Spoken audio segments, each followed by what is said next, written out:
ጤና ይስጥልን የከበረ ሰላምታችን በመላው ዓለም ሆናችሁ ቃል ስፖርት ዩቲዩብ ቻናላችንን ለምትከታተሉ ውድ አድማጮቻችን ሁሉ ይድረስ ብለናል። ከእናንተ ከሆነ ቃል ስፖርት ዩቲዩብ ቻናል ለዚህም ሰዓት መርጠን ያሰናዳላችሁን ስፖርታዊ ጥንቅሮች እንደ ሁልጊዜው በቅደም ተከተል እያደረስናችሁ ቆይታ የምናደርግ ይሆናል። እስከ ፕሮግራማችን ፍጻሜ ዛሬም ከኛ ጋር ቆዩ። ላይክ፣ ሰብስክራይብ፣ ሼር ማድረግ እንዳይረሳ። ሐሳብ አስተያየታችሁንም እንደ ሁልጊዜው ልታጋሩን ትችላላችሁ። እጅግ አድርገን ግን እናመሰግናለን ላይክ እያደረጋችሁም ስለምትከታተሉን። በመረጃ ሰዓታችን ውድ ቤተሰቦቻችን ለእናንተ ውድ አድማጮቻችን እንደ ሁልጊዜው ለየት ያሉ መረጃዎችን ከአህጉራችን አፍሪካ ጀምሮ እናደርሳችኋለን። በአውሮፓ የመረጃ ሰዓታችን ትላንትና በርከት ያሉ የኤሮፕ ሊግ እና የኮንፈረንስ ሊግ የሩብ ፍጻሜ መልስ ጨዋታዎች ከተደረጉ በኋላ ግማሽ ፍጻሜ መርሃ ግብሮች ይፋ ተደርጓል። የመረጃ ሰዓታችን የመጀመሪያውን ክፍለ ጊዜ በቃል ስፖርት ዩቲዩብ ቻናል ከምናስደምጣችሁ ውስጥ ነው። በተወዳጁ የእንግሊዝ ፕሪሚየር ሊግ የመረጃ ሰዓታችን የፕሪሚየር ሊግ የአውሮፓ ምሽቶቻቸው እናነሳለን። በኮንፈረንስ ሊግ እና በኤሮፕ ሊግ የነበራቸውን ምሽት የተለየ ጥንቅር ይዘንበታል።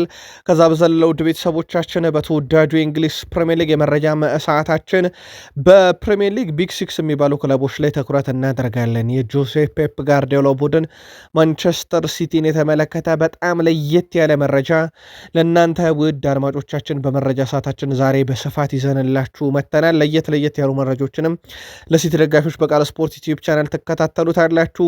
ከቼልሲ ጋር በተያያዘ በጣም ለየት ያለ መረጃ ይዘናል። የቡድን ዜና፣ የዝውውር ጉዳይ፣ ኮንትራት መራዘም በቃል ስፖርት ዩቲዩብ ቻናል ከተካተቱ ጉዳዮች ውስጥ ነው። በሊቨርፑል የመረጃ ሰዓታችን ተቃውሞ ገጥሟቸዋል። ስሎት በሌጀንድ ነው። ከዛ ውጪ በሊቨርፑል ከኮንትራት ጋር በተያያዘና የአርኔ ስሎትን ቆይታ በተመለከተ እንደዚሁ ወቅታዊ ጥንቅሮችን የመርሳይድ ደርቢን ጨምሮ በሊቨርፑልን በኩል በቃል ስፖርት ዩቲዩብ ቻናል መረጃ ተይዟል። በማንቸስተር ዩናይትድ የመረጃ ሰዓታችን ለእናንተ ውድ የቃል ስፖርት ዩቲዩብ ቻናል ቤተሰቦቻችን ከምናቀርብላቸው መረጃዎች ውስጥ በስፋት ዝውውርን እናነሳለን። ከዛ በዘለለ በማንቸስተር ዩናይትድ የዝውውር ጉዳይ ላይ ለየት ያለ መረጃ ይዘናል። ከጉዳት ጋር በተያያዘ ቡድኑ ከዚህ በፊት እንዲህ አይነት ነገርን ሲወጣ ምን ገጠመው? ዩሊያን ናግልስማን ለምን ስማቸው ከዩናይትድ ጋር በዚህንስ ያክል ደረጃ ከሮ ተነሳ የሚለው ቃል ስፖርት ዩቲዩብ ቻናል ምላሽ ይዘንበታል። በአርሰናል የመረጃ ሰዓታችን አርሰን ቬንገር 22 ዓመትን ከሚኬል አርቴታ 7 ዓመት ጋር ማመሳሰል ግድ ብሎናል። በምክንያት የቡድኑ ደካማ ተጫዋች ግን የሚኬል አርቴታ ቁልፉ ተጫዋች ነው። ውድ ቤተሰቦቻችን የአርሰናልና የማንቸስተር ሲቲን ጨዋታ እያይዘን አንድ ለየት ያለም ጥንቅር አሰናድተናል። የአርሰናል የአውሮፓ ሻምፒዮንስ ሊግ ጉዞ ላይ የሚያገኘነው ተጨማሪ ጥንቅር ያለ ዝውውርን፣ ኮንትራክትን ማደስ፣ የሚኬል አርቴታ በአርሰናል መሰንበትን ጨምሮ በርከት ያሉ ጥንቅሮች በቃል ስፖርት ዩቲዩብ ቻናል ቆይታ ስታደርጉ ትከታተሉታላችሁ። ላይክ ስላረጋችሁን አመስጋኞች ነን። ለሀሳብ አስተያየታችሁም እንዲሁ በጣም አድርገን እናመሰግናለን። የሁላችሁንም ሀሳብ በተለይም ትላንት ምሽት ማለትም ኤፕሪል 16 ሐሙስ ምሽት የላካችሁልንም ሀሳቦች ተመልክተናል። በድጋሚ ከልብ አመስጋኞች ነን። መልካም ቆይታ ተመኘን። በትላንትናው ዕለት በግብፅ ሁለተኛ ሊግ የተመለከተው ነገር በአንድ ወቅት ኢትዮጵያ ውስጥ መደረግ አለበት እየተባለ ነበር። በተለይም አንድ ኢንስትራክተር ይህን ጉዳይ አንስተው ነበረ። አልቢትሩ ፍጹም ቅጣት ምትሰጡ ግን ፍጹም ቅጣት ምቱ በጣም አከራከረ። ከዛ በኋላ በእጅ ስልክ የተቀረጸ ምስል ዳኛው እንዲያዩ ተሰጣቸው። ዳኛው በእጅ የተቀረጸው ምስል ካዩ በኋላ ፍጹም ቅጣት ምቱ ስህተት መሆኑን አውቀው ሽረውታል። ይሄን ጉዳይ በተመለከተም ከሀገራችን ጋር ያነሳንበት ምክንያት በኢትዮጵያ ፕሪሚየር ሊግ ያው የቫር ቴክኖሎጂ እንደሌለ ይታወቃል። ነገር ግን አንዲት እንስት ኢንስትራክተር ለምን ከቀጥታ ስርጭቶች ላይ ዳኞች እንዲያዩ አደርገን ውሳኔው እንዲስተካከል አናደርግም ቫር እስኪጀመር ማለታቸው የሚዘነጋ አይደለም። ዛሬ የአውሮፓ ሊጎች ይመለሳሉ። ሳምንቱን በአውሮፓ ሻምፒዮንስ ሊግ፣ አውሮፓ ሊግ እና ኮንፈረንስ ሊግ መርሃ ግብሮች ያሳለፈን፣ አሁን ደግሞ የሊግ መርሃ ግብሮች ይቀጥላሉ። በዛሬው ዕለት የጣሊያን ሴሪ ይመለሳል። በጣሊያን ሴሪ ምሽት 1:30 ሳሱሎ ከኮሞ፣ ኢንተር ከካግላሪ ምሽት 3:45 ይጫወታሉ። በቡንደስሊጋ ሴንት ፓውሊን ከኮሎኝ ይጫወታሉ። በፍራንስ ሊጋ ሁለተኛ ደረጃ ላይ ያለው ሌንስ ከረጅም ቀናት በኋላ ኦልሞስት ከ2 ሳምንት በኋላ የፓሪስ ሰን ዠርሜን ጨዋታ ስለዘለለው ማለት ነው ከቱሉዝ ጋር ምሽት 3:45 ጨዋታቸውን በማድረግ ዛሬ ሊጎች ይመለሳሉ። በተጨማሪም ዛሬ የሚጠበቁ ሁነቶች ውስጥ የአሰልጣኞች ጋዜጣዊ መግለጫ ነው። እንደ ሁልጊዜው ቃል ስፖርት ዩቲዩብ ቻናል ተከታተልን እናንተ ውድ አድማጮቻችን እናደርሳችኋለን። በርከት ያሉ የኤሮፕ ሊግና የኮንፈረንስ ሊግ መርሃ ግብሮችን አየን። ከኮንፈረንስ ሊግን ጀምር ኤዜድ አልካማር ከሻካታር ዶኔስክ ትላንት ከነበረው ጨዋታ 2-2 ተጠናቀቀ። በድምር ውጤት ሻካታር ዶኔስክ 5-2 አሸንፈው ወደ ግማሽ ፍጻሜ በቁ። ትላንትና ኤዜድ አልካማር ሄነስ 73ኛው ደቂቃ ላይ ሴን 80ኛው ደቂቃ ላይ ነው ገቦቹን ያስቆጠሩት። ለሻካታር አሊሰን ሳንታና 58ኛው፣ ሉካ ማሪያ 83ኛው ደቂቃ ላይ ገቦቹን አስቆጥረው ጨዋታው እንዳልኳቸው 2-2 በኤዜድ አልካማር ሜዳ ቢጠናቀቅም አስቀድሞ 3-0 ባሸነፈው ሻካታር ዶኔስክ ድምር ውጤት 5-2 ተጠናቆ ሻካታር ለግማሽ ፍጻሜ መብቃቱን እንዲሁ አረጋግጧል። ሌላኛው መርሃ ግብር ኤኬ አቴንስ ከሪዮ ቫይካኖ ያደረጉት ጨዋታ ነበረ። ኤኬ አቴንስ ትላንትና 3-1 አሸንፏል። ግን በድምር ውጤት ሪዮ ቫይካኖ 4-3 በማሸነፍ የመጀመሪያ ዙር ጨዋታን 3-0 አሸንፎ ስለነበረ ማለት ነው ወደ ቀጣዩ ዙር አልፏል። ውጤት አልተቀለበሰበትም። ለኤኬ አቴንስ ዜኔ 13ኛውና 51ኛው፣ ማሪን በፍጹም ቅጣት ምት 31ኛው ደቂቃ ነበር ሶስቱን ግቦች ያስቆጠሩት። ለሪዮ ቫይካኖ ትላንት በጣም ወሳኛና ቁልፏን ኳስ ኢሳ ፓላዦን 60ኛው ደቂቃ ላይ አስቆጥሮ በድምር ውጤት ሪዮ ቫይካኖ ወደ ግማሽ ፍጻሜ አልፏል። የፈረንሳዩና የእንግሊዙ ቼልሲ እህት ክለብ የሆነው ስትራስቡርግ ሜዝን 4-0 አሸንፎ ውጤት ቀለብሷል። ትላንት ሬሞንታዳ የነበረው አንደኛው ይሄኛው ነው። ስትራስቡርግ 4-0 ባሸነፉን ተከትሎ በድምር ውጤት 4-2 አሸንፎ ግማሽ ፍጻሜ በቅቷል። ናናይስ 26ኛው ደቂቃ ላይ፣ ኦትዋራ 35ኛው ደቂቃ ላይ፣ ኤንሴሶ 69ኛው ደቂቃ፣ ሚጋ የቼልሲ ንብረት ነው 74ኛው ደቂቃ፣ ሁለቱም ኢንሴሶን በእርግጥ የቼልሲ ንብረት ነው 74ኛው ደቂቃ ሚጋ ባስቆጠሯቸው አራት ግቦች ታግዘው የመጀመሪያ ዙር ጨዋታ ጀርመን ላይ 2-0 ቢሸነፉም ፈረንሳይ ላይ ውጤቱን 4-2 ቀለበሰው ወደ ግማሽ ፍጻሜ ማለፍ ችለዋል። የእንግሊዙ ክለብ ክሪስታል ፓላስ ትላንትና ተሸንፏል። ግን በድምር ውጤት 4-2 አሸንፎ አልፏል። ትላንትና ጣሊያን ላይ በፊዮረንቲና 2-1 በሆነ ውጤት ነው ፓላስ የተሸነፈው። ጉድመንድሰን 30ኛው ደቂቃ ላይ በፍጹም ቅጣት ምት ለፊዮረንቲና፣ እንደዚሁም ኖዶርስ 53ኛው ደቂቃ ላይ በጨዋታ ሁለቱን ግቦች ሲያስቆጥሩ፣ ሳር ገና በ17ኛው ደቂቃ ላይ ክሪስታል ፓላስን መሪ ያደረገና ጨዋታው ላይ ብዙ ጫና ውስጥ እንዳይገቡ ያደረገች ግብ ነበረች። ለማንኛውም ፓላስ በድምር ውጤት 4-2 በሆነ ውጤት አሸንፎ ግማሽ ፍጻሜ በቅቷል። ክሪስታል ፓላስ በግማሽ ፍጻሜ የመጀመሪያ ተሳትፎ ላይ ሲደርስ ይሄ ከኖቲንግሃም ፎረስት 1978-79 በኋላ ለመጀመሪያ ጊዜ ነው። በመጀመሪያ ተሳትፎ በአውሮፓ መድረክ የእንግሊዝ ተወካይ ሆኖ ይሄን ያህል ርቀት እየሄደና ለፓላስ በጣም ድንቅ ታሪክ የጻፉበትም ነው። ወደ ቤተሰቦቻችን በዚህ መሰረት ክሪስታል ፓላስ ከሻካታር ዶኔስክ በግማሽ ፍጻሜ፣ እንደዚሁም ስትራስቡርግ ከሪዮ ቫይካኖ በግማሽ ፍጻሜ መርሃ ግብራቸውን የሚያከናውኑ ይሆናል። በኤሮፕ ሊግም እንዲሁ በርከት ያሉ የሩብ ፍጻሜ መርሃ ግብሮች ነበሩ። አንደኛው መርሃ ግብር ሪያል ቤትስ ከስፖርቲንግ ብራጋ ጋር ያደረጉት ጨዋታ ነበረ። ትላንትና ብራጋ ውጤት ቀልብሷል። ወደ ቤተሰቦቻችን በእርግጥ የመጀመሪያ ዙር ጨዋታ 1-1 ነበር ያጠናቀቁት። ስለዚህ በትልቁ ይጠበቅ ነበረ። ግን ጨዋታው የተደረገው የሪያል ቤትስ ሜዳ ላይ ነበር እና በዚህን ያክል ደረጃ አልተጠበቀም ነበረ። በዚህ መሰረት ብራጋ 4-2 ነው ትላንትና ድል ያደረገው። የብራጋን አራት ገቦች ቪክቶር 38ኛው፣ ካርቫሎ 49ኛው፣ ሃሮታ በፍጹም ቅጣት ምት 53ኛው ደቂቃ እና ጎርባይ በ74ኛው ደቂቃ ላይ ሲያስቆጥሩ ሪያል ቤትስን ከሽንፈት ያልታደጉ ሁለት ገቦችን አንቶኒ 13ኛው ደቂቃ ላይ፣ ኢዛል ዙሉ 26ኛው ደቂቃ ላይ አስቆጠሩ። ትላንትና 4-2 ብራጋ አሸነፈ። በድምር ውጤት 5-3 ድል አድርጎ ብራጋ ወደ ግማሽ ፍጻሜ የስፔኑን ክለብ ጥሎት አልፏል። ሌላኛው የስፔን ክለብ ተሰናባቹ ሴልታ ቪጎ ነው። የተሰናበተው በፍራይቡርግ ነው። ፍራይቡርግ በድምር ውጤት 6-1 አሸንፎ አለፈ ማለት ነው። ትላንትና 3-1 ያሸነፈው ፍራይቡርግ ያውም ከሜዳ ውጪ ማትኖቪች 33ኛው ደቂቃ ላይ፣ ሱዙኪ 39ኛውና 50ኛው ደቂቃ ላይ የፍራይቡርግን 3 የማሸነፊያ ግቦች ሲያስቆጥሩ ለባለሜዳው ሴልታ ቪጎ ከሸንፈት ያልታደገች ግብ ስዊድበርግ ነበረ 91ኛው ደቂቃ ላይ ከመረብ ያዋደው። የመጀመሪያ ዙር ጨዋታ 3-0 አሸንፎ ነበር ፍራይቡርግ። በድምሩ ትላንትና 6-1 አሸንፎ ወደ ግማሽ ፍጻሜ መብቃት የቻለ ቡድን ሆኗል። ስለዚህ ስፔናውያን ትላንትና ከነበሩበት ተጠራርገው የተሰናበቱበት መድረክ ነበር ማለት ይቻላል። አንድም የስፔን ክለብ በኤሮፕ ሊግ ግማሽ ፍጻሜ ውስጥ መድረስ እንዲሁ ሳይችል ቀርቷል። የኡናይ ኤምሬው ቡድን አስቶን ቪላ በጣም ወሳኝ የተባለ ድል ነው ትላንትና ያስመዘገበው። በተለይም በራስ መታመመን ከፍ የሚያደርግ አይነት ድል።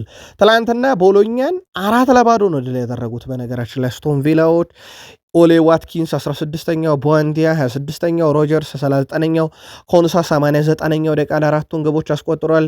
የመጀመሪያ ዙር ጨዋታ 3-1 አሸንፎ ነው ጣሊያን ላይ የመጣው። በድምር 7-1 በሆነ ውጤት ድል አድርጎ ነው አስቶን ቪላ ግማሽ ፍጻሜ በቃው። ውድ የቃል ስፖርት ዩቲዩብ ቻናል ቤተሰቦቻችን አስቶን ቪላ የመጀመሪያው የእንግሊዝ ፕሪሚየር ሊግ ክለብ ነው 9 ተከታታይ የኤሮፕ ምሽቶችን ድል ያደረገ፣ ያልተሸነፈ አይደለም ድል ያደረገ።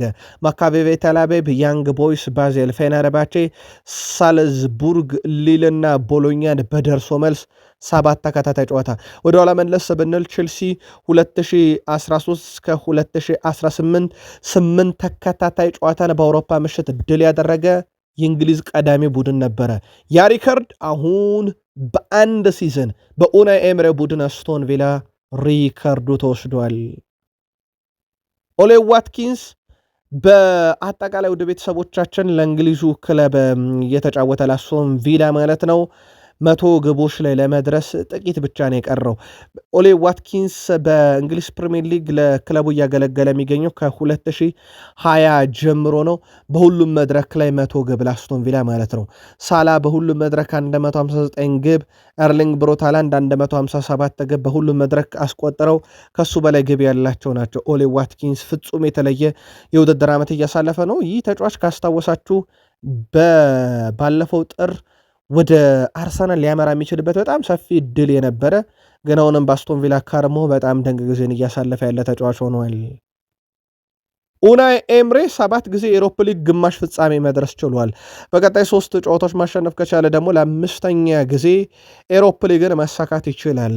በኤሮፕ ሊግ የእሳቸውን ያክል ተመላልሶ የነገሰ አሰልጣኝ የለም። በነገራችን ላይ እንዳልኳችሁ ግን እሳቸው ግማሽ ፍጻሜን ለመድረስ ቀለል ብሏቸዋል። 7 ጊዜ ደርሰዋል ማለት ነው።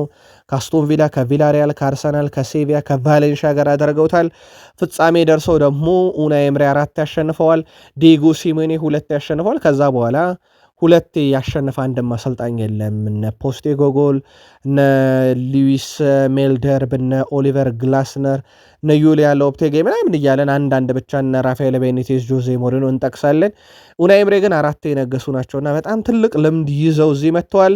በግማሽ ፍጻሜ ኦል እንግሊሽ ሴሚ ፋይናል እንመለከታለን፣ ወይም ኦል እንግሊሽ ግማሽ ፍጻሜ እናያለን። አስቶን ቪላ ከኖቲንግሃም ፎረስት ስለደረሳቸው ማለት ነው። በዚህ መሰረት ውድ ቤተሰቦቻችን አስቶን ቪላ ከኖቲንግሃም ፎረስት ግማሽ ፍጻሜ አንደኛው መርሃ ግብር ሲሆን ሌላኛው መርሃ ግብር ፍራይቡርግ ከብራጋ የሚያደርጉት ነው። ስለዚህ አንድ የእንግሊዝ ፕሪሚየር ሊግ ክለብ በአውሮፓ መድረክ የፍጻሜ ጨዋታ በኤሮፕ ሊግ እናያለን ማለት ነው። የስፖርታዊ መረጃ ክፍለ ጊዜያችን አጫጭር ስፖርታዊ ጥንቅሮችን የምናደርስበት ሰዓት ላይ ያሳየናል። ሪያል ማድሪድ እናስቀድም። በሪያል ማድሪድ ቤት ወቅታዊ ሁኔታዎች ያለ ዋንጫ እንደሚጠናቀቅ ፍንጭ ከሰጡ በኋላ የአልቫሮ አርቤሎዋ ሁኔታ ነው አሁን መነጋገር የሆነው። አልቫሮ አርቤሎዋን በተመለከተም በሪያል ማድሪድ በኩል በመልበሻ ክፍሉ ድጋፍ አለው። በርከት ያሉ የሪያል ማድሪድ ተጫዋቾችም አሰልጣኙ ቢቀጥል ደስተኛ ናቸው የሚል መረጃን ማርካ ይዞ ወጥቷል። ፍሎሬንቲኖ ፔሬዝ ግን ትልቅ አሰልጣኝ ልምድ ያለው በተለይም ከዋንጫ ጋር ልምድ ያለውን አሰልጣኝ የማምጣት ግን እቅድ አላቸው የሚለው መረጃ እንደተጠበቀ ሆኖ ማለት ነው። ሪያል ማድሪድ ውድ ቤተሰቦቻችን 4 ተከታታይ ጨዋታ ድል ማድረግ ተስኖታል። ኬሊያን ምባፔን ወደ ቋሚ 11 ከተሸነፈ 5ኛ ጨዋታ የሚሸነፍ ከሆነ ደግሞ አንድም ተጫዋች እንዲህ አይነት ነገር በታሪክ በሪያል ማድሪድ መለያ ገጥሞት የማያውቅ ይሆናል። ስለዚህ አልቫሮ አርቤሎ ባለመጫወት ይተባበሩት የሆነ የሚለው ይጠበቃል። የኬሊያን ምባፔ መጥፎ ጉዞ በጣም አስገራሚ ነው ከወቅታዊ ሁኔታ አንጻር። አንድ አድማጫችን ግን ሪያል ማድሪድ ወደ ሻምፒዮንስ ሊግ ዋንጫ እንዲመለስ ኬሊያን ምባፔ ነው መልቀቅ ያለበት። ፓሪስ ሰን ዠርሜን እሱ ከለቀቀ በኋላ እንዴት እንደተቀየረ አይተናል የሚል መልእክት ልኮልናል። ኬሊያን ምባፔ በነገራችን ላይ ደግሞ ሌላ በጣም አስደናቂ ታሪክ አለው። በእግር ኳስ ታሪክ በአውሮፓ ሻምፒዮንስ ሊግ ከሜዳ ውጭ 10 ግቦችን ያስቆጠረ በታሪክ ብቸኛው ተጫዋች ነው። ከሰሞኑ የሪያል ማድሪድ ብቸኛው ተጫዋች ብለናችሁ ነበር። አሁን ኦፕታ ባጣሩት መረጃ መሰረት በታሪክም ጭምር ብቸኛው ተጫዋች ነው በአውሮፓ ሻምፒዮንስ ሊግ ከሜዳ ውጭ 10 ግቦችን ከመረብ ማዋሃድ የቻለም። ለሪያል ማድሪድ ውድቀት በርካቶች ዳኛውን ጥፋተኛ ሲያደርጉ፣ ገሚሶች ደግሞ የለም ካማቪንጋ ጥፋቱን በትክክል ሰርቷል፣ ቀይ ካርዱ ይገባዋል ይላሉ። ካማቪንጋ ለዚህ ኃላፊነቱን እንደሚወስድና ይቅርታ ጠይቋል። ማድሪዳውያንንም ተጫዋቾቹንም ሁሉንም ይቅርታ ጠይቃለሁ፣ ኃላፊነቱን እኔ ወስዳለሁ ብሏል። አንዱ ቀጣይ ክረምት ከሪያል ማድሪድ ተሰናባች ተጫዋች ዝርዝር ውስጥ እንዳለ ይታወቃል። ጎንዛሎ ጋርሺያ እና ፍራንኮ ማስታንቱኖ ማድሪድን በውሰት ይለቃሉ ተብሎ ይጠበቃል። ሪያል ማድሪድ የቀድሞ የክለቡ አሰልጣኝ ጆዜ ሞሪኖ በድጋሚ አሰልጣኝ አድርጎ ሊቀጥር ይችላል የሚሉ መረጃዎች ሲወጡ በክረምት የዝውውር መስኮት እንደ አሴንሲዮ እና ፍራን ጋርሺያ የመሳሰሉ በሽያጭ ፈረንሳይ አማካኝ ኤድዋርዶ ካማቪንጋም በሽያጭ የማል ተከላካይ አንቶኒዮ ሩዲገር ከሪያል ማድሪድ ጋር ያለውን ኮንትራት በማራዘም ይሰነብታል። አልቫሮ አርቤሎ የተቀረውን ሲዝን ይጨርሳል። ቋሚነቱ አጠራጣሪ ነው። ኬሊያን ምባፔ፣ ቪኒሺየስ ጁኒየር እና ጁድ ቤሊንግሃም የሪያል ማድሪድ ቋሚ ሆነው ይቀጥላሉ። በቀጣይ ዓመት ሪያል ማድሪድ በአሰልጣኝነት ለመረከብ ከተያዙ አማራጮች ውስጥ ክሎፕ፣ ማውሪሲዮ ፖቼቲኖ፣ ሊዮኔል ስካሎኒ፣ ዲዲየር ዴሾፕ፣ ጆዜ ሞሪኖ ስማቸው ይጠቀሳል። አንድም አሰልጣኝን በተመለከተ ግን ይፋ መግለጫ የለም።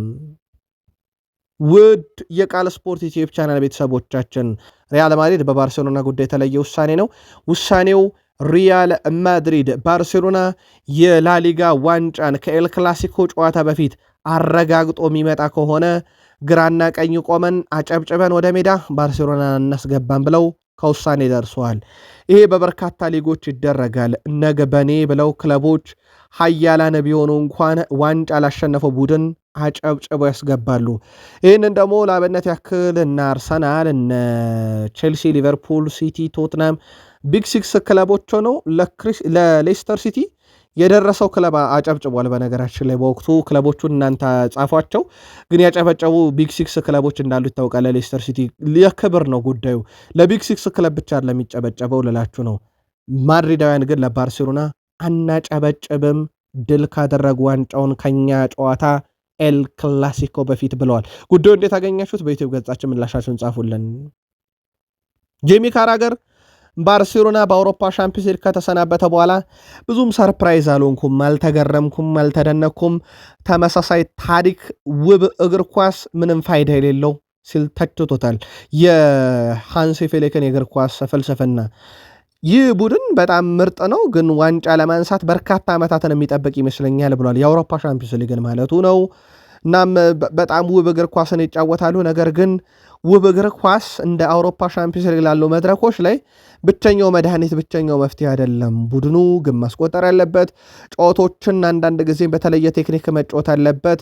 ከዛ ደግሞ በጣም ፓስ ስለሚያበዙ ተጫዋቾቹ ተቃራኒ ቡድን በአንድ ካውንተር ፕሬስ ያደረጋቸው ወይም ጥሷቸው ሲያልፍ በጥፋት ነው የሚያስቆሙት። ያ ደግሞ ለቀይ ካርድ ይዳረጋቸዋል። ይሄ ጨዋታ ፍልስፍናቸው ነው። የአውሮፓ ሻምፒዮንስ ሊግ በዚህ መንገድ ዋንጫ ባርሴሎና ያነሳም እያለ ነው ጄሚ ካራገር። ሁዋን ላፖርታ ግን ለሽንፈታቸው ምክንያት የሚያደርጉት የሃንሲ ፍሊክን የጨዋታ ፍልስፍና ሳይሆን የዳኝነትን ውሳኔ ነው። ከዚህ ጋር በተያያዘ ከአትሌቲኮ ማድሪድ ጋር በነበረው ጨዋታ ዙሪያ ክስ እናቀርባለን ያሉት ባርሴሎናዎች ትላንትና በይፋ ለአውሮፓ እግር ኳስ ማህበር ክሳቸውን አቅርበዋል። በክሱም በቫር ጨምሮ በተለያዩ ውሳኔዎች ላይ እኛን የሚጎዳ ውሳኔ ተወስኗል ሲሉ፣ እንደውም የተወሰነው ውሳኔ ስፖርታዊም የገንዘብም ችግር ነው የፈጠረብን፣ በስፖርታዊ ጉዳይም ችግር ፈጥሮብናል፣ በፋይናንስም ጎርቶናልና ጉዳቱ ቀላል የሚባል አይደለም። ከአውሮፓ እግር ኳስ ማህበር ጋርም በጋራ ሆነን ችግሩን ለመፍታትና አስፈላጊው እርምጃ በሚወሰድበት ሰዓት ለመተባበር ዝግጁ ነን ይላል በሁዋን ላፖርታ የተጻፈው ደብዳቤ። ባርሴሎና በዝውውር መስኮት ቀጣይ ራሱን ያጠናክራል ተብሎም ይጠበቃል። የባስቶኒን ጉዳይ በተመለከተ በርከት ያሉ መረጃዎች እየወጡ ነው። በተጫዋቹና በባርሴሎና መካከል ችግር የለም። በቀጣይ ድርድር የሚደረገው በክለቦች መካከል ነው፣ በባርሳና በኢንተር መካከል። ያው ያ ድርድር ደግሞ ከዓመቱ መጠናቀቅ በኋላ ይጠበቃል። ተጫዋቹ ችግር ላይሆን ይችላል ተብሏል።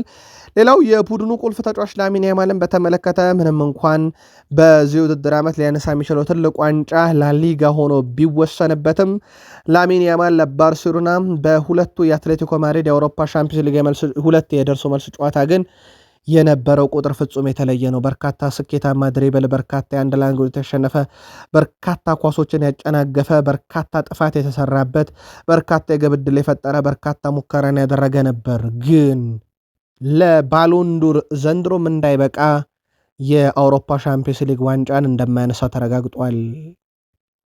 በስፔን ላሊጋ ሌላ ልናነሳ የወደድነው ነጥብ ውድ ቤተሰቦቻችን በክለቦች መካከል ያለው ትንቅንቅ ነው። መሪዎቹ አካባቢ የ9 ነጥብ ልዩነት እንዳለ ይታወቃል። አንደኛና ሁለተኛ ያሉት ከ10ኛ እስከ ወራጅ ጫፍ ላይ ያለው ኤልቼ 18ኛ ድረስ ያለው የነጥብ ልዩነት 6 ነው። ያ ማለት የሁለት ጨዋታ ነው። 10ኛ ላይ ያለው ኤስፓኞል እና 18ኛ ላይ ያለው ኤልቼ መካከል ያለው የ6 ነጥብ ልዩነት ታዲያ በላሊጋው ላለመውረድ የሚደረገውን ትንቅንቅ ሻምፒዮን ለመሆን ከሚደረገው ትንቅንቅ በላይ ያጓጓ አድርጎታል በስፔን ላሊጋ ውስጥ። በእርግጥ ላሊጋው ያው ትኩረት የሚሰቡት ጥቂት ክለቦች እንደሆኑ ቢታወቅም ግን በላሊጋ እንደዚህ አይነት ነገር ተፈጥሯልና 10ኛም ያለው ኤስፓኞል የመውረድ ስጋት ውስጥ መሆኑ በጣም አነጋጋሪ ሆኗል። የወቅቱን ሌላ አነጋጋሪ ቡድን እናንሳ። ባየር ሙኒክ በጀርመን አሰልጣኙ ቪንሰንት ኮምፓኒ ናቸው። የቀድሞ የማንቸስተር ሲቲ ተጫዋች፣ የቀድሞ የፔፕ ጋርዲዮላ ስሪት ማለት ናቸው። በተጫዋች ደረጃ ምንም ጥያቄ የለውም። በጋርዲዮላ ስር የሰለጠነም በጋርዲዮላ ስር በምክትል አሰልጣኝነትም የሰራ ዛሬ በየክለቡ ለዋንጫ የሚያፎካክረው ቡድን አለው። በጀርመን ባየር ሙኒክ አንደኛው ነው። ትላንትና ለየት ያለው ነገር የቪንሰንት ኮምፓኒ አባት በሀገረ ቤልጅየም ለፓርላማ ለተሰየሙበት ወጥተው ንግግር ሊያደርጉ ሲሉ ልጃቸው የባየር ሙኒክ አሰልጣኝ ልጃቸው የባየር ሙኒክ አሰልጣኝ ሆነው ማድሪድን ከአውሮፓ ሻምፒዮንስ ሊግ ያሰናበተ ነውና ልጄ ተወስልኝ ያሉ ይመስላል። የባየር ሙኒክን ስካርፕ አንገታቸው ላይ ጣል አድርገው በቶክሲዷቸው ትላንት ፓርላማ መገኘታቸው በጣም አነጋጋሪ ጉዳይ ነበረም። በሳቸው ልጅ የሚመራው ባየር ሙኒክ በቪንሰንት ኮምፓኒ ስር የጀርመን ሱፐር ካፕን፣ ቡንደስሊጋ መሪ፣ በጀርመን ዋንጫ ግማሽ ፍጻሜ፣ በአውሮፓ ሻምፒዮንስ ሊግ ግማሽ ፍጻሜ፣ በጀርመን ቡንደስሊጋ በርካታ ጎሎችን ያስቆጠረ ታሪካዊ ቡድን፣ 16 ተከታታይ ድል ያለው ሪከርድ የሰበረ ቡድን። ያ ብቻ አይደለም። ውድ የቃል ስፖርት ዩቲዩብ ቻናል ቤተሰቦቻችን በቪንሰንት ኮምፓኒ የሚሰለጥነው ባየር ሙኒክ በዚህ ሰዓት ላይ የአውሮፓ ሻምፒዮንስ ሊግ ደረጃ ሰንጠረዥን ከሪያል ማድሪድ ተረክበዋል። አንደኛ ሪያል ማድሪድ ሁለተኛ ሲንሸራተት፣ ሊቨርፑል ሶስተኛ ነው፣ ኢንተር አራተኛ፣ ፓሪስ አምስተኛ፣ ሲቲ ስድስተኛ፣ አርሰናል ከ22ኛ ሰባተኛ ደርሷል። በዚሁ መረጃው እናንሳው ብለን ነው። ውድ ቤተሰቦቻችን የቪንሰንት ኮምፓኒን ቡድን ግን ካጀገኑና ካጠነከሩት አንዱ የፊት መስመሩ ነው። ሃሪኬን፣ ኦሊሴ አሁን በዚህ ሰዓት ምርጡ ክንፍ ተጫዋች ሲል፣ ሌላኛው የክንፍ ተጫዋች ዲያዝ በ75 ሚሊዮን ዩሮ ሊቨርፑልን ለቆ ከመጣ በኋላ 24 ግብ አለው። ኢሳክ፣ ሁጎ ኤኪቲኬና ፍሎሪያን ቬርዝ 365 ሚሊዮን ዩሮ ወጥቶባቸው በጣምራ 26 ግብ ብቻ ነው ለሊቨርፑል ያላቸው። ፈረንሳይ ደረሰ። ውድ ቤተሰቦቻችን በኦስማን ቴምቤሌ 2 ግብ ነው እንግሊዝ ላይ ሊቨርፑልን የፕሪሚየር ሊጉን ያምና ሻምፒዮን ድል አድርገው ግማሽ ፍጻሜ በድምር ውጤት 4-0 ሊቨርፑልን አሸንፈው የደረሰው የዛ የፓሪስ ሰን ዠርሜን የድል 2 ግቦች አንፊልድ ላይ በኦስማን ዴምቤሌ እንደተቆጠሩ ይታወቃል። ክቫቻ ክቫራትስኬሊያን ታዲያ የኦስማን ዴምቤሌ ባሎንዶር አሸናፊነት ምክንያት በግልጽ ያሳየ ምሽት ካለው በኋላ ሌላ ባሎንዶር ማንሳት የሚችል የቡድናችን ቁልፍ ተጫዋች ሲል አወድሶታል። የኦስማን ዴምቤሌ ዘንድሮ ውድድር ዓመት እንኳን ወጥ አይደለም፣ በጉዳት በርከት ያሉ ጨዋታዎች ያመልጠውታል። የባሎንዶር አሸናፊዎች እንደሚታወቀው ከዛ በኋላ ተከታታይ ጉዳት በማስተናገድ ይታወቃሉ። የቅርብ ጊዜ የሮድሪ በሲቲ የሚረሳ አይደለም። የአውሮፓ ሻምፒዮንስ ሊግ የሳምንቱ ምርጥ ተጫዋቸው ኦሊሴ ተብሎ እንደተመረጠ ትላንትና በቃል ስፖርት ዩቲዩብ ቻናል በምሽት ዘገባችን ላይ አደርሰናችሁ ነበረ። በቃል ስፖርት ዩቲዩብ ቻናል ኤፕሪል 16 ሐሙስ ምሽት። ከዚህ ጋር በተያያዘ ደግሞ የአውሮፓ ሻምፒዮንስ ሊግ በይፋ የገጹ ምርጥ 11ን ይፋ አድርጓል። በ3-4-3 ተከላካይ ማርኪኒዮስ ከፓሪሰን ጀርሜን፣ ዲዮቴፔ ሜካኖ ከባየር ሙኒክ እና ከስፖርቲንግ ሊዝበን ደግሞ ቋሬስማ ተመርጠዋል። ግብ ጠባቂ ሙሶ ከአትሌቲኮ ማድሪድ።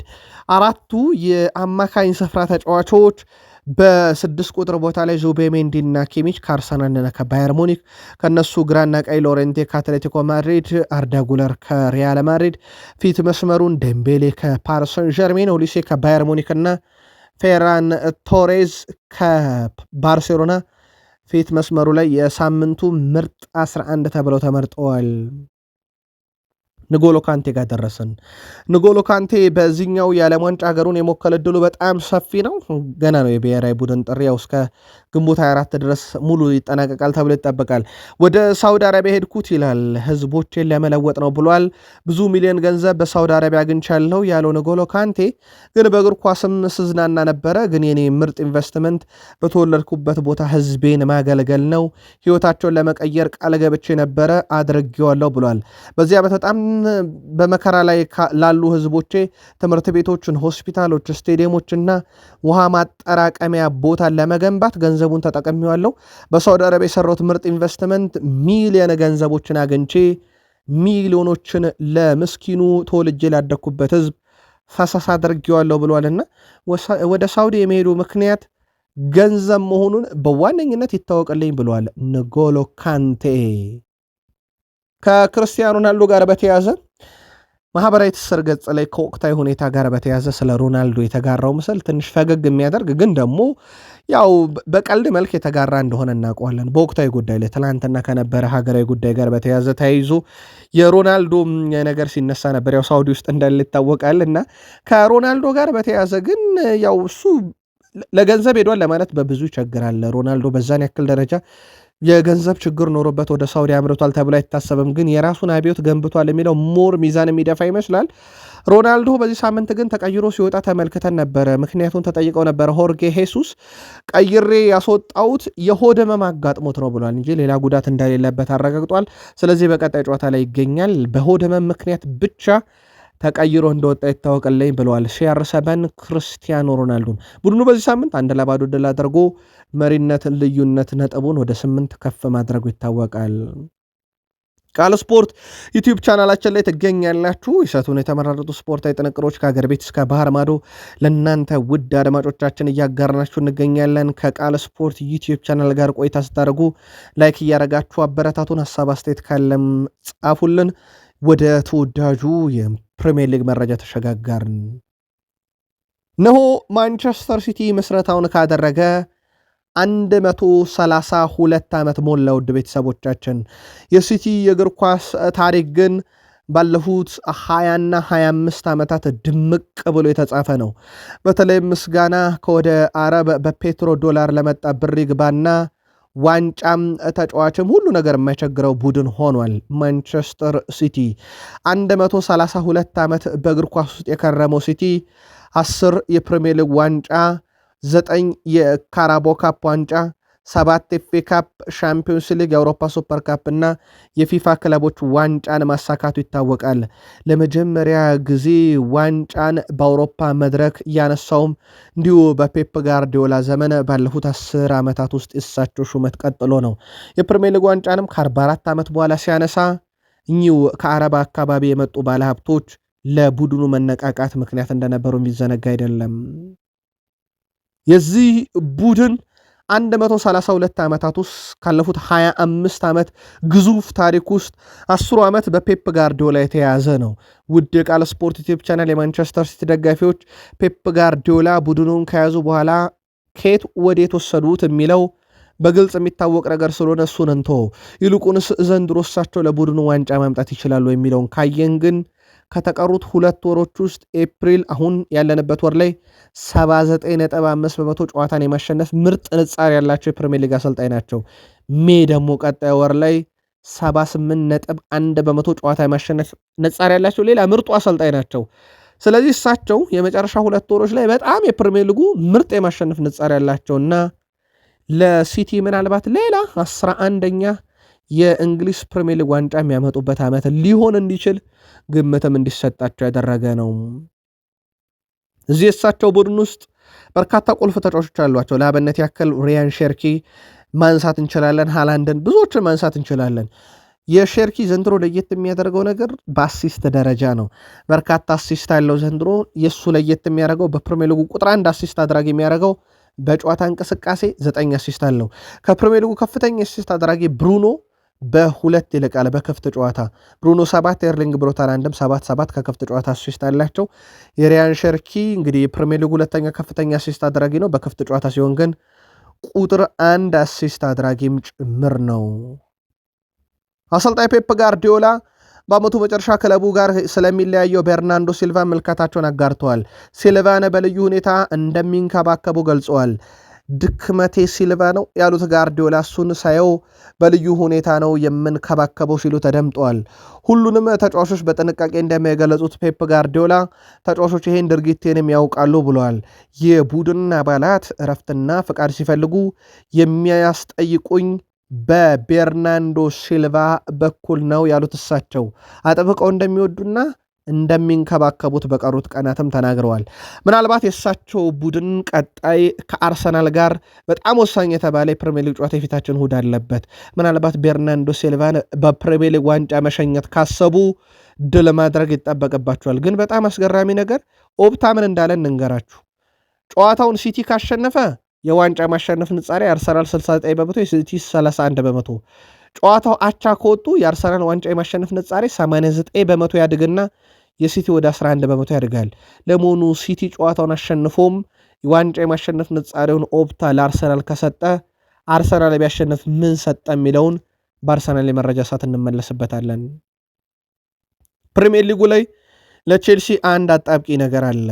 ቼልሲ 6ኛ ደረጃ ላይ ሆኖ 14ኛ ደረጃ ካለና ኤዲያውን ሊያሰናበት ይችላል ከተባለው ኒውካስል የ6 ነጥብ የ2 ጨዋታ ብቻ ልዩነት ነው ያለው። ውድ ቤተሰቦቻችን እነኚህ 9 ቡድኖች ማለትም 6ኛ ካለው ቼልሲ እና 14ኛ ካለው ኒውካስል ዩናይትድ መካከል ኒውካስል 42 ነጥብ ይዞ 14ኛ፣ ቼልሲ 48 ነጥብ ይዞ 6ኛ ነውና ምንም ነገር ሊፈጠር ይችላል ማለት ነው በቀሩት 2 ወራት። በእርግጥ የኤፕሪል ወር እያለቀ ነው። 1 ወር ከ15 ቀን እንደማለት ነው ፕሪሚየር ሊጉ ሊጠናቀቅ ኦልሞስት የአንድ ወርም ዕድሜ ማለት ይቻላል። ያው ሜይ 24 ነው የሚጠናቀቀው እዛ አካባቢ ላይ። ስለዚህ የአንድ ወር ገደማ ጊዜ ቀረው ማለት ይቻላል። እናም ቼልሲ እንዲህ አይነት አጣብቂኝ ውስጥ ሆኖ ነው የዓመቱ መጨረሻ ጨዋታዎችን የሚያከናውነው። ቃል ስፖርት ዩቲዩብ ቻናል በምሽት ዘገባችን ለቼልሲ ደጋፊዋን በተለይም ከቼልሲ ኮንትራት ማራዘም ጋር በተያያዘ የካይሴዶን በሰበር በቃል ስፖርት ዩቲዩብ ቻናል አጋራናችሁ። ያው የካይሴዶ በቅርቡ ይፋ ይደረጋል። ተጫዋቹ የደሞዝ ጭማሪም ተደርጎለታል። በርካታ ያሉ የቼልሲ ደጋፊዎች በቃል ስፖርት ዩቲዩብ ቻናል በሀሳብ መስጫ ሳጥናችን ላይ ከካይሴዶ ኮንትራት የማራዘም አስደሳች ዜና ቀጥሎ የኤንዞ ፈርናንዴስስ የሚል ነበረ። ኤንዞ ፈርናንዴዝ አዲስ ነገር ካለ ከዓለም ዋንጫ በኋላ ነው የሚጠበቀው።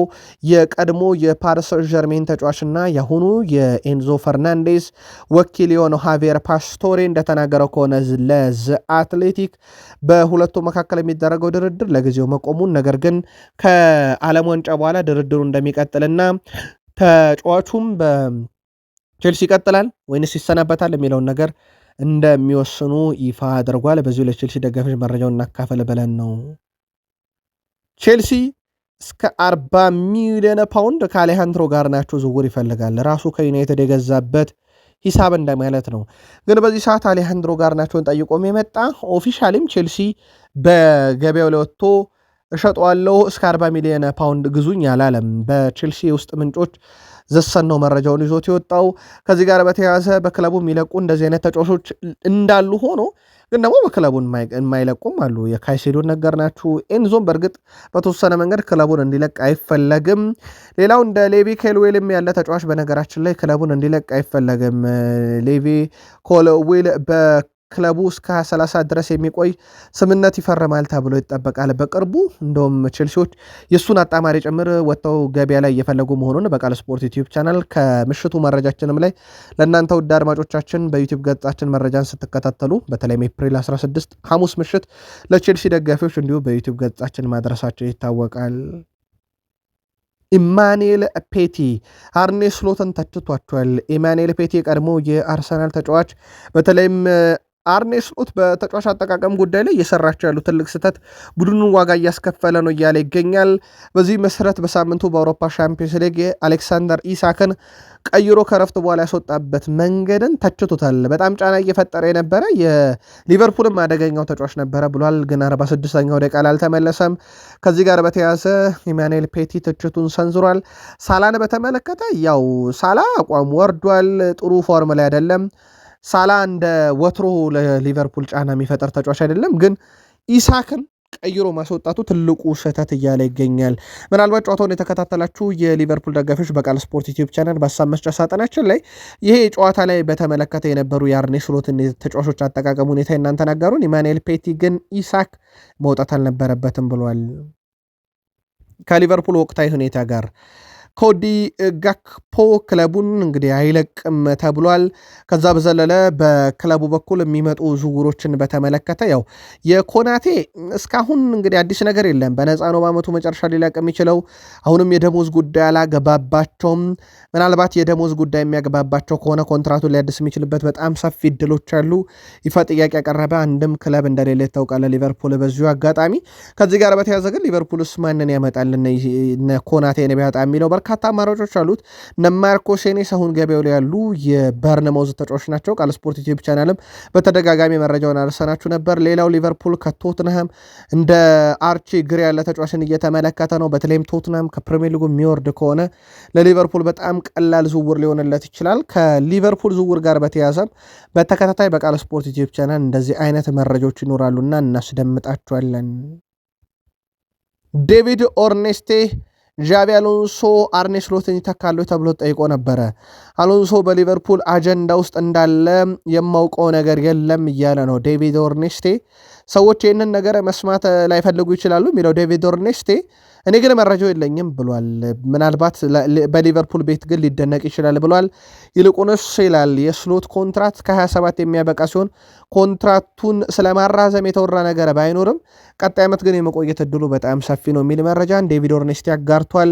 በእርግጥ ሊቨርፑልያን በቃል ስፖርት ዩቲዩብ ቻናል በሀሳብ መስጫ ሳጥናችን ላይ የስሎትን መሰንበት እንደማይፈልጉት ቢናገሩም ግን የመሰንበት እድላቸው በጣም ሰፊ መሆኑ እየተነገረ ይገኛል። የቀድሞ የኔዘርላንድ ተጫዋች ራፋኤል ቫንደርቫርት ስለ ስሎትም ሀሳቡን አጋርቷል። ቫንደርቫርት አርኔ ስሎት ጥሩ ተጫዋቾችን ከሸጠ በኋላ አዳዲስ ተጫዋቾችን አስፈርሟል። ያ ምን ማለት እንደሆነ ሲጠየቅም ሊቨርፑል በክረምት ወደ 500 ሚሊዮን ፓውንድ አውጥቷል እና ከዚህ ውስጥ እንግዲህ ዋንጫ የሚያነሳ አይነት ቡድን መገንባት ግድ ይለው ነበረ። የሊቨርፑል ውድቀት ወደፊት የሚያራምድ ሰው እሱ እንዳይሆን እፈራለሁ። ምናልባት በክረምት ወቅት መውጣት ያለበት እሱ ይመስለኛል እያለ ነው አርኔ ስሎትን። ከዚህ ጋር በተያዘ ይህ የቫንደርቫርት የግል መልከታ ነው። የቃል ስፖርት ዩቲዩብ ቻናል የሊቨርፑል ደጋፊዎች እናንተ ልታጋሩን ትችላላችሁ።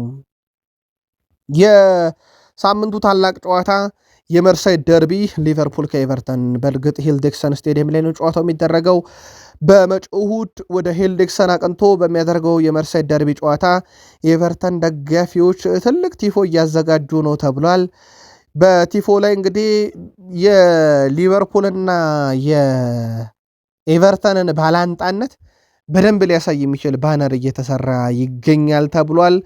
እንግዲህ ይህንን ጉዳይ በተመለከተ ተጨማሪ መረጃዎችን እናጣራለን። ሁለቱ ክለቦች ባላንጣነት እግር ኳሳዊ ብቻ እንዳልሆነ ግን የሚዘነጋ አይደለም። ቃል ስፖርት ዩቲዩብ ቻናል በተከታታይ መረጃችን ይህን የመርሳይድ ደርቢ ጨዋታ ምንዳስሰውም ይሆናል። ማንቸስተር ዩናይትድ በዝርዝር ውስጥ የሚይዛቸው ተጫዋቾች በርከት እያሉ መጥተዋል። ወደ ቤተሰቦቻችን በእርግጥ አሁን ገበያው አማካኝ ስፍራ ላይ ቀጣይ ክረምት ላይ በርካታ ክለቦች ወደ ዝውውር ይወጣሉና አማራጮችን መስፋት አሁን አስገዳጅ ሁኔታ ሆኗል። ፕሪሚየር ሊግ ላይ የሚያቸው ተጫዋቾችን እንዘረዝራለን ምክንያቶቻቸውን። ዩናይትድ እስከ ጣሊያን ድረስ ለምን እንደሄደ፣ ማንቸስተር ዩናይትድ የኤንደርሰንን ጉዳይ እየተመለከተ ነው። ኤንደርሰን አሁን በአታላንታ ቤት በጣም ድንቅ ጊዜን እያሳለፈ ይገኛል። ባለፈውም ክረምት በርግጥ ከፕሪሚየር ሊግ ክለቦች ጋር ስሙ በስፋት ሲያያዝ ነበረ። የአታላንታው የአማካይ ስፍራ ተጫዋች ኤንደርሰን በዘንድሮ የውድድር ዓመት ሌላ አጀንዳ ሆኖ በማንቸስተር ዩናይትድ ተከስቷል። በእርግጥ ማንቸስተር ዩናይትድ እንደ ስኮት ማክቶሚኔ ያለ ምርጥ ተጫዋቹን ለናፖሊ ከሸጠ በኋላ ነው እዚህ ቦታ ላይ በጣም እየተቸገረ የሚገኘው። ማንቸስተር ዩናይትድ በዝውውር መስኮቱ ላይ የኖቲንግሃም ፎረስቱን ኤሊዮት አንደርሰንን በዋነኝነት አምና ደግሞ ካርሎስ ባሌባን በዋነኝነት ይመለከታቸው ነበረ። ዘንድሮ የባሌባ ብቃት መውረድ የኤሊዮት አንደርሰን ደግሞ የኖቲንግሃም ፎረስት ፍላጎት ምክንያት ዝውውሩ ላይ እንዲቀዛቀዝ አድርጎታል። በተለይም በማንቸስተር ዩናይትድ በጥቅም ሲፈለግ የነበረው ኤሊዮት አንደርሰን የነ ሞይሰስ ካይሴዶን ሪከርድ የሰበረ ዝውውር በኖቲንግሃም ፎረስት በኩል ይፈለጋል። ከ115 ሚሊዮን ፓውንድ በላይ ኖቲንግሃም ፎረስቶች ለኤሊዮት አንደርሰን ይፈልጋሉ። ዩናይትድ እንደዚህ አይነት ዝውውሮች ውስጥ በቅርብ ዓመታት ውስጥ እያየ ነው አይደለም። በተለይም ደግሞ የዩናይትድ አዲስ ባለቤቶች ከመጡ በኋላ እነ ሰር ጂም ራትክሊፍ ይህን ነገር እያየን እንዳልሆነም በቃል ስፖርት ዩቲዩብ ቻናል በተከታታይ የዝውውር ወቅቶች ላይ አንስተነዋል። ዘንድሮም ዩናይትድ ያንን ይፈጽማል ተብሎ አይጠበቅም በነገራችን ላይ። እናም በቀጣይ ማንቸስተር ዩናይትድ ይህን ዝውውር ሊፈጽም የሚችሉበት ሌሎች አማራጮች ከሌሉ በስተቀር በእንደዚህ አይነት ገንዘብ ግን የመሆን እድሉ በጣም ዝቅተኛ ነውና እነ ኤደርሰን ከአታላንታ ዩናይትድ ለመመልከቱ እንደ ምክንያትም ሊወሰድ ይችላል። ዩናይትድ ግን ቀጣይ ክረምት ላይ በርከት ያሉ ተጫዋቾችን እንደሚለቃቸውና እንደ ሁኔታው ሊያስፈርም ይችላል። ከቡድን ዜና ጋር በተያያዘ ፓትሪክ ዶርጉም በግሉ እንቅስቃሴዎችን እያደረገ ነው። ወደ ቡድን ልምምድ አልተመለሰም ገና። ግን የማንቸስተር ዩናይትድ አሰልጣኝ በቅርቡ ሜዳ ላይ ትመለከቱታላችሁ ማለታቸው ይታወቃል። መቼ የሚለውን ቀን ግን ይፋ አላደረጉም። ስለዚህ የዛሬ እሳቸውን ጋዜጣዊ መግለጫ በቃል ስፖርት ዩቲዩብ ቻናል እጃችን ላይ ሲገባ እናደርሳችኋለን። ሌላው ያው ዩናይትድ ተወደደም ተጠላም የመሃል ተከላካይ ሌኒሮ እና ሃይደን ኤቨን ናቸው በቼልሲ ጨዋታ ላይ። ዩናይትድ ሁለቱን ግን ሲያጣምር ለመጀመሪያ ጊዜ ነው ወይ ካለን አይደለም። በዚህ ዓመት ሁለት ያጣምሯቸዋል። በነገራችን ላይ በርንማውዝ ጋር 4-4 በተለያዩበት ጨዋታና እንደዚሁም ከሊድስ ጋር ኢላንድ ሮድ ስቴዲየም 1-1 በተጠናቀቀ ጨዋታ ሌኒሮ እና ሄደን ኤቨን ተሰልፈዋል። የሌሳንድሮ ማርቲኔዝ እና የሃሪ ማጓየር ሁለቱም በጉዳት አይደለም፣ ሁለቱም በቅጣት በስታንፎርድ ብሪጅ ጨዋታ አይገኙም። ዩናይትድ እንዲህ አይነት ያቻ ታሪክ ነው ያለው ሁለቱ ሲሰለፉ። እሁድ ምን ይጠብቀዋል የሚለው ግን በትልቁ የዩናይትድ ደጋፊዎችን የሚያሳስበውም ጉዳይ ነው። ቃል ስፖርት ዩቲዩብ ቻናልም ተከታታይ መረጃ ይኖረናል። ዩሊያን ኔግልስማን ከማንቸስተር ዩናይትድ ጋር ስማቸው ጠንከር ብሎ እየተነሳ እንደሆነ ይታወቃል። በነገራችን ላይ ዩሊያን ኔግልስማን በማንቸስተር ዩናይትድ አመራሮች ዘንድም ተወዳጅ ሰው ናቸው ይላል የስካይ ስፖርት ዘገባ። በማንቸስተር ዩናይትድ በኩል አመራሮቹ ይውደዱት እንጂ በቀጥታ የተደረገ ይፋ ድርድር የለም። ናግልስማን በክለቡ ቁልፍ ሰዎች ግን ይህ መወደዱ ምክንያት ተጽዕኖን ከፍ አድርጎታል እየተባለ ይገኛል። በማንቸስተር ዩናይትድ በኩል ሌላው በጣም የእሳቸው ስም እንዲገን ያደረገው እሳቸው ከልጅነታቸው ጀምሮ የማንቸስተር ዩናይትድ ደጋፊ መሆናቸው ነው። በእርግጥ ማንቸስተር ዩናይትድ አንዱ ዓለም ላይ ተጽዕኖ እየፈጠረ ያለው አብዛኞቹ የሚፈልጋቸው ተጫዋቾችና አሰልጣኞች የቀድሞ ዩናይትድ ደጋፊ ነበሩና አንድም ያ ነው ዩናይትድን እየጠቀሙ ያለው። በሌላ በኩል የማይክል ካሪክም የአውሮፓ ሻምፒዮንስ ሊግ ትኬት መቁረጥ ምናልባትም የሹመታቸውን ነገር የጸና ሊያደርገው የሚችልበት እድል በዛው ልክ እንደተጠበቀ በዚሁ አጋጣሚ ለዩናይትድ ለቃል ስፖርት ዩቲዩብ ቻናል ቤተሰቦቻችን መረጃውን ማድረስ እንወዳለን። 22 ዓመት በአርሰናል አሰልጣኝነት መንበር ላይ ጸንተዋል። ኢንቪንሲብል ዋንጫንም ለአርሰናል አምጥተዋል። ያ ዋንጫ ለሳቸው ብቻ ሳይሆን ለአርሰናልም የመጨረሻ ሆኖ እነሆ አርሰናል 22 ዓመታትን ይጠብቃል። በእርግጥ ካይበሪ ከወጣ በኋላ አርሰናል የፕሪሚየር ሊግ ዋንጫ ነገር ሩቅ ሆኖበታል። ሚኬል አርቴታ ያንን ዋንጫ ለማምጣት አሁን ከላይ ታች እያሉ ዘንድሮ ደግሞ በጣም የሚጠበቁበት ዓመት ነው። በምክንያት ነው ሁለቱን ያነጻጸርናቸው። በአርሰን ቬንገር በኩል ውድ የቃል ስፖርት ዩቲዩብ ቻናል የአርሰናል ደጋፊዎች 22 ዓመት ሲያሰለጥኑ 2 ጊዜ ብቻ ነው በአውሮፓ ሻምፒዮንስ ሊግ ግማሽ ፍጻሜ የደረሱት። ሚካኤል አርቴታ ግን በ7 ዓመት ያውም በተከታታይ ለሁለተኛ ጊዜ ግማሽ ፍጻሜ ደርሰው ያንን የ22 ዓመት ገድል በ2 ዓመት ሚካኤል አርቴታ አስተካክለውታል። አሁን የቀራቸው ልክ እንደ አርሰን ቬንገር ልክ እንደ መምህራቸው የፕሪሚየር ሊግ ዋንጫን አንስቶ የአርሰናል ደጋፊን ከፕሪሚየር ሊግ ዋንጫ ከ22 ዓመት በኋላ ማስታረቅ ነው። ይሆንላችኋል የሚለው ግን የሁሉም ሰው ጥያቄ ነው። የአርሰናል ደጋፊዎች ልባችሁ ምን እያለ ነው? ወሩ ሊጠናቀቅ ወይም ፕሪሚየር ሊጉ ሊጠናቀቅ በቁጥር ካሰላ ነው ኦልሞስት የአንድ ወር ገደማ ብቻ ጊዜ እንደቀረው ይታወቃልና ቃል ስፖርት ዩቲዩብ ቻናል የሀሳብ መስጫ ሳጥናችን ላይ ከሁኔታዎች አንጻር መልከታዎቻችሁን አጋሩን።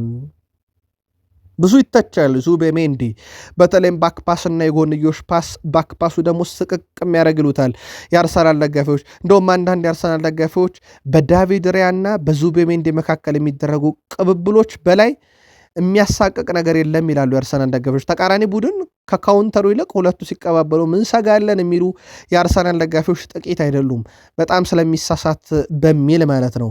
ግን በጣም አስገራሚ መረጃ እንንገራችሁ፣ ያው ቁጥሮች አይዋሹም። ዙቤ ሜንዲ በእንግሊዝ ፕሪሚየር ሊግ ከሚጫወቱ ተጫዋቾች በርካታ ጨዋታን በቋሚነት የጀመረ ሁለተኛው ተጫዋች ነው። በነገራችን ላይ በሴቦዝ ላይ ብቻ ነው የሚበለጠው። ከዛ ውጭ ዙቤ ሜንዲ 44 ጨዋታዎችን የተጫወተ ሁለተኛው የፕሪሚየር ሊግ ተጫዋች ነው። ከ3841 ደቂቃ በላይ ተጫውቷልና የሚካኤል አርቴታ በነገራችን ላይ ቁልፍ ተጫዋች ነው። ያ ብቻ አይደለም። ባለፉት 8 የአውሮፓ ሻምፒዮንስ ሊግ ውድድር ዘመናት በጥሎ ማለፍ ከ5 በላይ የአንድ ላይን ግጥቶችን 100% ያሸነፈ ሁለተኛው ተጫዋች ነው። ሮድሪ የሲቲ ተጫዋች በኮፐንሃገን ጨዋታ ከ8-8 በዚህ ሳምንት ደግሞ ከስፖርቲንግ ሊዝበን ጋር ዙቤሜንዲ ከ6-6 አሸንፏልና እንዲህ አይነትም ጥርት ያለ ቁጥር ያለው በጣም አስደናቂ አማካይ ስፍራ ተጫዋችም ነው። ሌላኛውን አማካይ እናንሳ። በአርሰናል ቤት ዴክላን ራይስ፣ የመድፈኞቹ አማካይ ዴክላን ራይስ በማንቸስተር ሲቲ የደረሰባቸው የካራቦ ካፕ የፍጻሜ ጨዋታ ለመርሳት ከባድ መሆኑን የካራቦ ካፑን ማለት ነው ወይም ብሌ ላይ ከባድ መሆኑን ተናግሯል። የማንቸስተር ሲቲን ዋንጫ ሲያነሳ መመልከት ያማል ያለው ዴክላን ራይስ በተመዘገበ ውጤት እስካሁን ቁጭት ውስጥ ነኝ ብሏል። ሁሉንም የፍጻሜ ጨዋታ መሸነፍ ያማል፣ በቀላሉ የማይረሳ ውጤት ብሎታል። ነገር ግን ይላል የአርሰናሉ ጊዜያዊ አምበል ዴክላን ራይስ። ቃል ስፖርት ላይ ናችሁ፣ ላይክ ማድረግ እንዳይረሳ። በማንቸስተር ሲቲ የደረሰብንን ሽንፈት እሁድ ማወራረድ አለብን እያለ ይገኛል። እናም ሲቲ አቁስሎናል፣ ሲቲ አድምቶናል፣ ሲቲ ያስከፍቶናል ያለው ዴክላን ራይስ በኢታድ ስቴዲየም ድል ማድረግን በሱ በኩል ያለውን ቁጭት ለመወጣት እንደሚጠቀመው ተናግሯል። ይህ ሜዳ ግን ለአርሰናል ከ2015 በኋላ በፕሪሚየር ሊግ ድል አልተገኘበትምና ራይስና ጓዶቹ እንዴት አድርገው አርሰናልን ለዋንጫ ሊያበቃ ይችላል የተባለውን ኢታድ ፍልም ይወጡታል የሚለው ግን ይጠበቃል። ቃል ስፖርት ዩቲዩብ ቻናል ተከታታይ መረጃ በዩቲዩብ ገጻችን ከ89 ሺህ በላይ ሰብስክራይበር ባለው ገጻችን ግን እናደርሳችኋለን። ላይክ እያረጋችሁን አብራችሁን ቆዩን።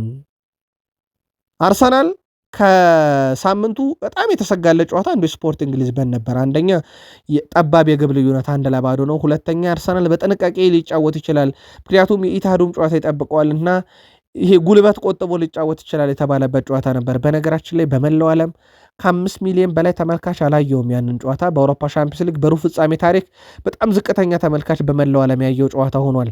በእርግጥ ያ ምክንያቱ ግልጽ ነው። በአሊያንዝ አሬና የሚደረገው ጨዋታ የዓለምን አይን ስቅዝ አድርጎ የያዘ ጨዋታ ነበረ። ማድሪድ ከባየር ሙኒክ በዛ ላይ ወዲያው ግብ የሚቆጠርበት ወዲያው የሚቀያየሩ ውጤቶች የአርሰናልን ጨዋታ በመላው ዓለም ብዙ ትኩረት እንዳያደርግ አድርጎታል። ግን አርሰናል በዛ ጨዋታ ላይ 0-0 ተለያየ። ከዛ በኋላ በድምር ውጤት ወደ ግማሽ ፍጻሜ እንደመጣበት ይታወቃል። ማርቲኔሊ እና ትሮሳርድ በአርሰናል የመሰንበታቸው ነገር እስከ ውድድር ዓመቱ ፍጻሜ ድረስ ብቻ ነው። ከዛ በኋላ የመልቀቅ ዕድላቸው በጣም ሰፊ ነው። ጎርደን በአርሰናል ቤት በጣም የሚደነቀው የግራ ክንፍ አጥቂ ነው። ብቸኛው ግን አይደለም። አርሰናል የአጥቂ ፊት መስመር ላይ ከአንቶኒ ጎርደን በተጨማሪ እንደ ባርኮላ እንደ ክቫራትስኬሊያን ያለ አድናቂ ነው። በቀላሉ አይገኙም በፓሪስ ሰን ዠርሜን ቤት። እንደ አልቫሬዝ ያለ አጥቂ የአርሰናል የክረምት አጀንዳ ነው። ይህንን በተመለከተ ዴቪድ ኦርኔስቴ አርሰናል በፊት መስመር ላይ ጥርት ያሉ ተጫዋቾችን እነ ባርኮላንም እነ ብራድሊ ባርኮላን ጨምሮ ማለት ነው እነ ጎርደንን እነ ዩሊያን አልቫሬዝን ይፈልጋል፣ ግን በቀላሉ የማይፈጸሙ ዝውውሮች እያላቸው ይገኛል። ቃል ስፖርት ዩቲዩብ ቻናል በዝውውር መረጃ ሰዓታችን ግን ተከታታይ መረጃ እናቀርብላችኋለን። አርሰናል በቀጣይ እነኚህን ከዋክብቶች ለማምጣት ግን ተጫዋች ይሸጣል። ምክንያቱም አምና የፈጸመው ዝውውር ቀላል አይደለም። አርሰናል ቤት ግን ሁለት ነገር እንንገራችሁ። አንደኛ በአርሰን ቬንገር እና በኡናይ ኤምሬ ዘመን እንደፈረሙት አይነት ተጫዋች ሳይሆን ዘንድሮ በቴክኖሎጂ የታገዘ ከአርሰናል ሲስተም ጋር የሚዋር ተጫዋችን ማምጣት በጣም ከፍተኛ ጥናት የሚደረግባቸው ዝውውሮች። ሁለተኛ ባለፈው ክረምት በርካቶችን አምጥቷልና ዘንድሮ ይሸጣል። አርሰናል ቤት የሚጠበቁ ሁነቶች ውስጥ ነው። ከዛ በዘለለ አርሰናል ቤት የሚካኤል አርቴታን ኮንትራት በተደጋጋሚ እየጠየቃችሁ ነበር። በቃል ስፖርት ዩቲዩብ ቻናል በሀሳብ መስጫ ሳጥናችን ላይም በተከታታይ ከመጡልን ጥያቄዎች ውስጥ አንደኛው እንደሆነ ይታወቃል። ከዚህ ጋር በተያያዘ የውድድር ዓመቱ መጨረሻ በኋላ አዲስ ነገር ይኖራል። አርሰናል ቤት ግን የእሳቸውን መቆየት አብዛኞቹ አመራሮች እና ባለቤቶቹ ይደግፉታል ተብሏል። አርሰናል እና ሲቲ የእሁዱን ጨዋታ በተመለከተ ኦፕታ ሲቲ ጨዋታውን ቢያሸንፍ እንኳን አርሰናል 69 በመቶ ዋንጫ ያነሳል ብለዋል። ልብ አድርጉ። ሲቲ እና አርሰናል እሁድ ሲጫወቱ ሲቲ ቢያሸንፍ የአርሰናል ዋንጫ የመንሳት ንጻሬ 69 በመቶ፣ የሲቲ 31 በመቶ። ስለዚህ አርሰናል ቢሸነፍም ዋንጫውን ቅድመ ግምትን አሁንም ለአርሰናል ነው የምሰጠው ብለዋል ኦፕታ። አቻ ከወጡ ለአርሰናል ከ69 ወደ 89 በመቶ አሳደገለት። የሲቲ ከ31 ወደ 11 በመቶ ወረደ። ታዲያ ይህንን በሲቲ መረጃ አንስተነው ነበር። አርሰናል ጨዋታውን ቢያሸንፍ ሲል 98 በመቶ ዋንጫውን አርሰናል የማንሳት እድሉን ያሰፋል ብሏል። ይሄ የኦፕታ እንጂ የቃል ስፖርት ዩቲዩብ ቻናል አይደለም። ታዲያ የቀድሞ የአርሰናልና የማንቸስተር ዩናይትድ ሌጀንዶች ክለቦቻቸው ከዋንጫ ከራቁ ሰንብቷል። ዩናይትድም ሰንብቷል፣ አርሰናልም በጣም ሰንብቷል። ሁለቱ ስለ ክለቦቻቸው ትተው ሙኒክና ፒኤስጂ ቀጣይ ግማሽ ፍጻሜ አውሮፓ ሻምፒዮንስ ሊግ ተፋላሚዎች እንግሊዝ ቢመጡ ሻምፒዮን ይሆናሉ አይሆኑም የሚሉ ፈገግ የሚያደርግ ውይይት ላይ ናቸው። ክለቦቻቸው ዩናይትድ በሻምፒዮንስ ሊግ ለመሳተፍ፣ አርሰናል ከ22 ዓመት በኋላ ዋንጫ ለማንሳት ታች ላይ ያለ ነው። ለማንኛውም ሮይኪን ያነሳሉ፣ ፖል ስኮልስም ይሳካላቸዋል፣ ኤአር ራይትም ያለምንም ጥያቄ ዋንጫውን ይበሉታል ብለዋል። ቃል ስፖርት ዩቲዩብ ቻናል ከእናንተ በማለዳ ጥንቅር ያሰናዳ ነው መረጃ ይሄ ነው። ላይክ እንድታደርጉን ግን በትህትና ጠይቀናል። መልካም ቀን ይሁንላችሁ።